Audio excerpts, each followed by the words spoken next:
Sholat, tapi pikiran melayang. Begini jawaban Rasulullah yang menggetarkan hati. Pada suatu majelis Rasulullah, suasana terasa begitu tenang. Para sahabat duduk melingkar menyimak setiap perkataan beliau dengan penuh perhatian. Namun, di antara mereka, ada seorang sahabat yang tampak gelisah. Jemarinya saling menggenggam, matanya menunduk, dan napasnya terasa berat. Setelah beberapa saat ragu, ia akhirnya mengangkat wajah dan berkata dengan suara lirih, "Wahai Rasulullah, aku ingin bertanya, tetapi aku khawatir pertanyaanku ini akan membuatku semakin malu di hadapan Allah." Rasulullah pun tersenyum lembut, menatapnya penuh kasih sayang. "Katakanlah, wahai saudaraku, tidak ada pertanyaan yang membuat seseorang hina jika ia bertanya untuk mencari kebaikan."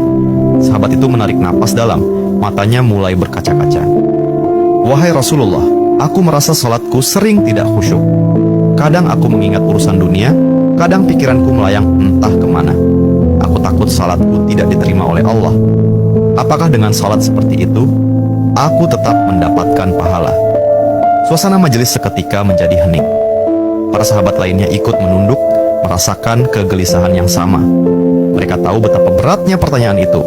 Namun, yang terjadi setelahnya benar-benar di luar dugaan. Rasulullah tidak langsung menjawab. Beliau menatap sahabat itu dengan penuh kelembutan. Lalu tiba-tiba air mata mulai membasahi pipi beliau. Para sahabat terkejut.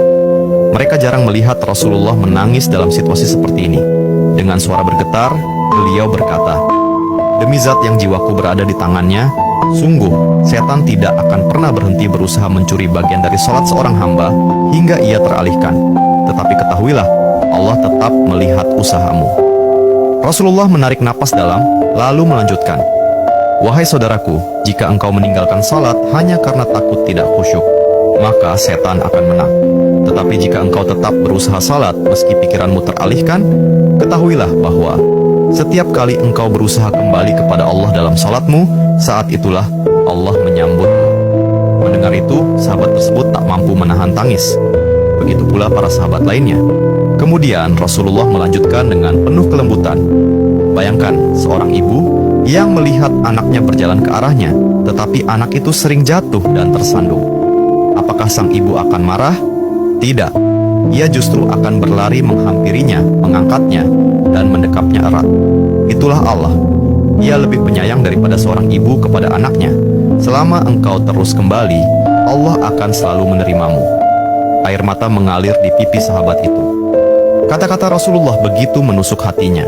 Sejak hari itu, ia tidak lagi putus asa dalam sholatnya. Ia tetap berusaha khusyuk, dan setiap kali pikirannya melayang, ia mengingat nasihat Rasulullah. "Setiap kali engkau berusaha kembali, saat itulah Allah menyambutmu." Jangan pernah berhenti berusaha. Jika kisah ini membuka wawasan kita, yuk berbagi, biar banyak yang tercerahkan. Setiap satu kebaikan dibalas Allah 10 kali kebaikan. Barokallah forever. Amin ya Rabbal Alamin ya Mujibas Sailin.